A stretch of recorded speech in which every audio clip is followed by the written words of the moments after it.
So you can definitely contact Kickoff through their email. So support@kickoff.com. That is the best way for you to contact them, and the only way for you to contact them if you do not have their actual secure credit card. If you don't have that Cash Plus card, then you guys can't call their phone number. But if you do have that Cash Plus card, they do have a number that you can call, and their number is 866-331-1256. But you're only able to call that number if you have the Kickoff Cash Plus um, card. I can't even say it. And it's their secure credit card, basically.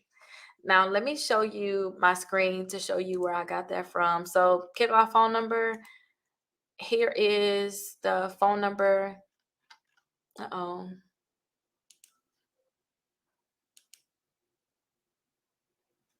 There we go. So here is the number that they're providing, but they're saying too, only if you have that secure credit card. If you don't have that secure credit card, then you can't really call that number and get help. You have to use that support@kickoff.com.